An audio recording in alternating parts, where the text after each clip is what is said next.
ஓம் ஸ்ரீ பிரித்யங்கரா தேவியே போற்றி போற்றி. நல்லதே நினைப்போம், நல்லதே நடக்கும். சக்தி பிரித்யங்கரா குழந்தைகளுக்கு இந்த தாயின் ஆசீர்வாதம் என்றுமே முழுமையாக கிடைக்கட்டும். என் அன்பு குழந்தையே, இன்று முக்கியமான செய்தியுடன் உன் வராகி அன்னை உன்னிடம் பேச வந்துள்ளேன். இப்பொழுது நீ அனுபவித்துக் கொண்டிருக்கும் அத்தனை கஷ்டங்களும் இந்த நபரால் செய்வினை செய்யப்பட்டுதான் இவ்வளவு கஷ்டங்களை நீ அனுபவித்துக் கொண்டிருக்கின்றாய். அதனால் அதற்கான தீர்வை கொடுப்பதற்காக உன் வராகி அன்னை நான் உன்னை தேடி வந்திருக்கிறேன். அதனால் இந்த பதிவினை முழுவதுமாக கேட்டு நான் சொல்லக்கூடிய விஷயத்தை நீ வரும் வெள்ளிக்கிழமை உன் வீட்டில் செய்ய வேண்டும்.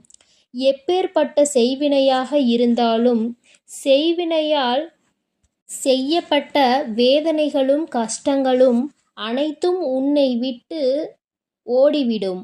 அதனால் முக்கியமான விஷயம், பதிவினை முழுவதுமாக கேட்டு வரும் வெள்ளிக்கிழமை நீ அப்படியே செய்ய வேண்டும். அப்படி ஒரு முறை செய்தால் இப்பொழுது படும் கஷ்டமானது உன்னை விட்டும் உன் வீட்டை விட்டும் வெகு தொலைவில் ஓடிவிடும். அன்னை சொல்லும் வார்த்தைகள் எப்பொழுதும் உனக்கு வேத வாக்கு. அந்த வாக்கினை நம்பி நான் சொல்லக்கூடிய விஷயத்தை நீ செய். என் அன்பு குழந்தையே, இப்பொழுது சில பல கஷ்டங்களை நீ அனுபவித்துக் கொண்டிருக்கின்றாய். நான் சொல்லக்கூடிய கஷ்டம் உன் வாழ்க்கையில் இருந்தால் அவரால் தான் அது செய்யப்பட்டிருக்கும். இப்பொழுது முழுவதுமாக நான் சொல்கிறேன், நீ அனைத்தையும் கேட்டுவிட்டு உன் அன்னையை சோதித்துப் பார். ஏனென்றால் நான் சொல்கிறது உன் வாழ்க்கையில் நடக்கிறதல்லவா? சில நாட்களாக உன்னுடைய அனைத்து விஷயங்களும் எதிர்மறையாக நடந்து கொண்டிருக்கிறது. எந்த விஷயம் எடுத்தாலும் தடை, எந்த விஷயம் எடுத்தாலும் தடை, எந்த விஷயம் எடுத்தாலும் பிரச்சனை, எந்த விஷயத்தை தொட்டாலும் அதில் ஒரு மன நிம்மதி கிடையாது. அதேபோல் உன்னுடைய உறவினர்களும் எல்லாரும் எதிர்மறையாக மாறியிருக்கிறார்கள். உனக்கு எதிரியாக திரும்பி இருக்கிறார்கள். உன் பேச்சை கேட்பதில்லை. உன் வார்த்தைகளுக்கு எந்த ஒரு இடத்திலும் மரியாதை கொடுப்பதில்லை. ஆரம்ப காலகட்டத்தில் சில மனிதர்கள் உன் வாழ்க்கையில் நான் உனக்கு அடிமையாக இருப்பேன், உன்னுடைய அனைத்து துக்கத்திலும் கஷ்டத்திலும் நான் உன்னோடு துணையாக இருப்பேன், ஒவ்வொரு நாளும் உன்னை சந்தோஷமாக வாழ வைப்பேன் என்று சொன்ன நபர்தான் நீ இருந்தால் என்ன, இல்லாவிட்டால் என்ன, அழுதால் என்ன, அழுகாவிட்டால் என்ன என்று இப்பொழுது பேசுகிறது. அதேபோல் உன் வாழ்க்கையிலும் உனக்கே தெரியாமல் சில ஏமாற்றங்கள் உன் பின்னால் நடந்து கொண்டிருக்கிறது. இப்பொழுது அதை உன் தாய் உனக்கு தெரியப்படுத்திவிட்டேன். அதை தெரிந்து கொண்ட அந்த நபர் தான் இனிமேல் நீ அவருக்கு அடிமையாக இருக்க மாட்டாய் என்று உனக்கு செய்வினையை செய்து விட்டார். ஏனென்றால் என் அன்பு குழந்தையானது உண்மைக்கும் நேர்மைக்கும் கட்டுப்பட்டு வாழ்கிறது. அப்பொழுது அந்த நபரானவர் உன்னை ஏமாற்றி விட்டதால் அப்பொழுது அவரை கோபமாக பேசி தூக்கி எறிந்து விட்டாய். ஆனால் அவர்களோ உன்னை பழிவாங்க வேண்டும் என்று நினைத்து கொண்டு உன்னை எப்படியாவது பள்ளத்தில் தள்ளிவிட வேண்டும் என்பதற்காக இந்த செய்வினையை செய்திருக்கிறார்கள். ஏனென்றால் எதிர்த்து கேள்வி கேட்பது நீ மட்டும்தான்.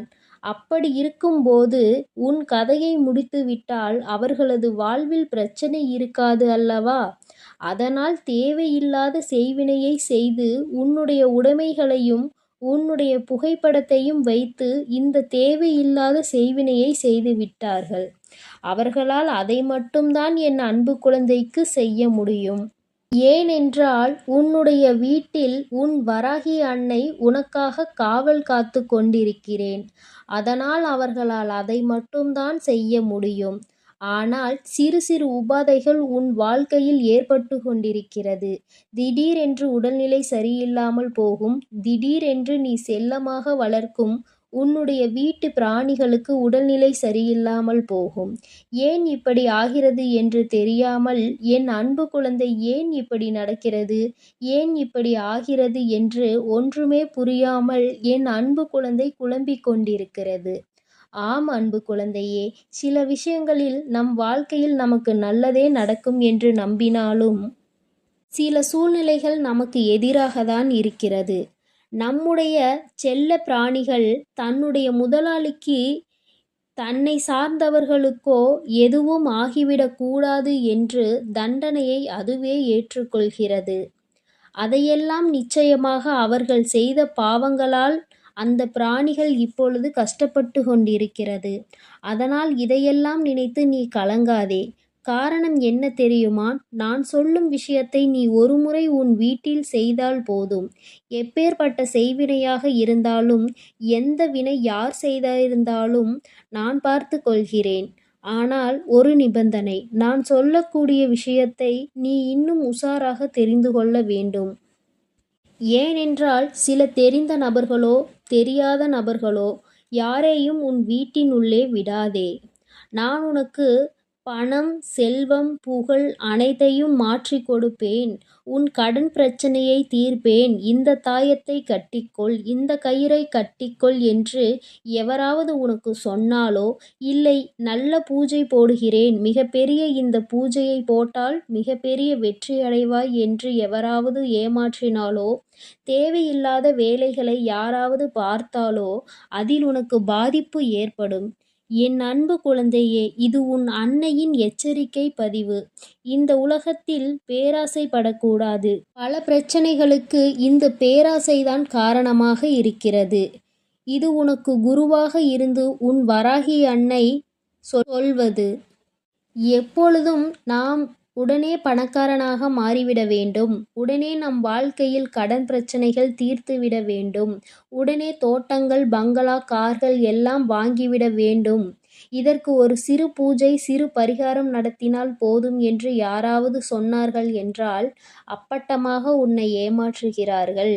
மிகப்பெரிய பள்ளத்தில் உன்னை தள்ளிவிடப் போகிறார்கள் என்பதுதான் அந்த இடத்தில் அர்த்தம். நீ பேராசைப்பட்டு கொஞ்சம் கூட சிந்திக்காமல் இதையெல்லாம் செய்தால் உன் உடைமைகளை இழப்பாய், உனது பணத்தை இழப்பாய், அல்லது உன்னுடைய உறவுகளை இழப்பாய். நன்கு புரிந்து கொள்ள வேண்டும். இதையெல்லாம் உன் வராகி அன்னை நீ பயப்பட வேண்டும் என்றோ, நீ கஷ்டப்பட வேண்டும் என்றோ சொல்லவில்லை. இப்படிப்பட்ட மனிதர்கள் எல்லாம் இந்த உலகில் வாழ்ந்து கொண்டுதான் இருக்கிறார்கள்.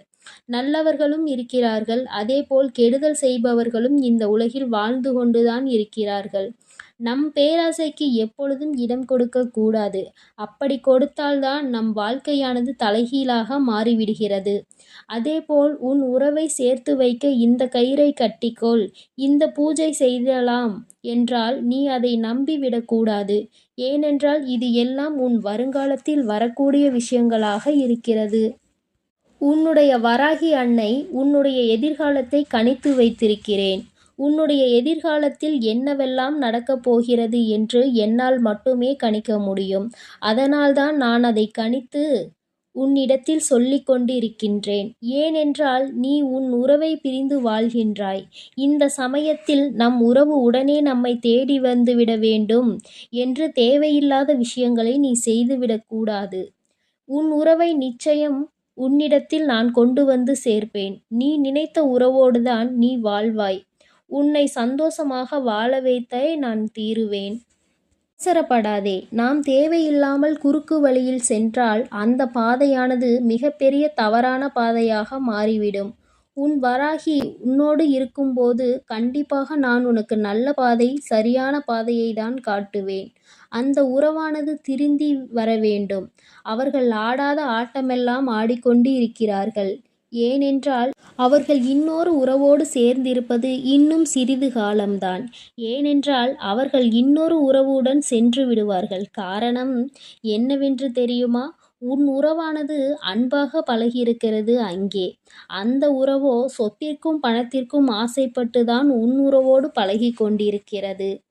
அது சில காலகட்டத்தில் இல்லை என்றால் அந்த உறவு கண்டிப்பாக ஓடிவிடும்.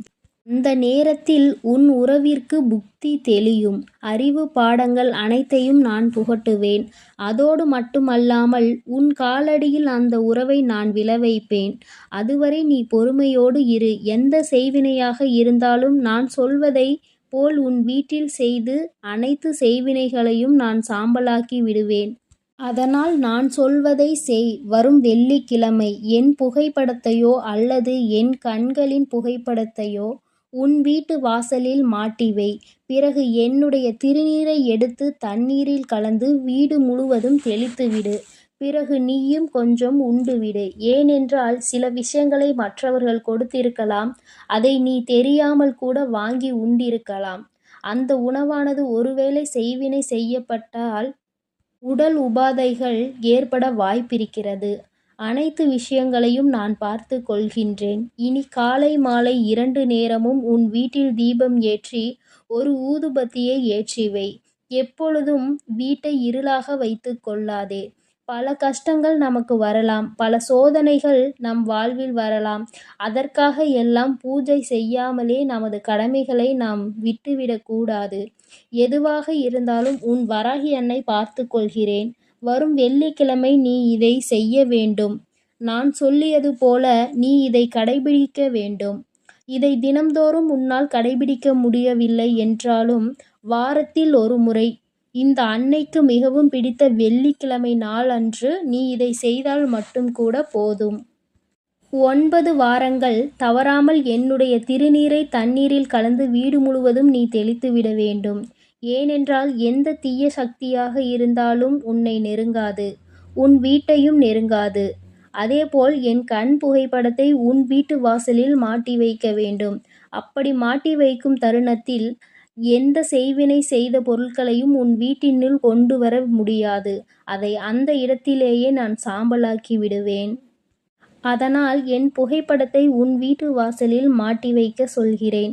என் அன்பு குழந்தையே, நீ எதற்காகவும் கலங்க வேண்டாம். நான் உன்னோடுதான் இருக்கிறேன். நீ நல்லதே நினை, உனக்கு நல்லது மட்டுமே நடக்கும். என் அன்பு குழந்தைக்கு இந்த சக்தி பிரித்யங்கராவின் அன்பும் ஆசீர்வாதமும் முழுவதுமாக கிடைக்கும். ஓம் ஸ்ரீ பிரித்யங்கரா தேவியே போற்றி போற்றி. ஓம் ஸ்ரீ பிரித்யங்கரா தேவியே போற்றி போற்றி.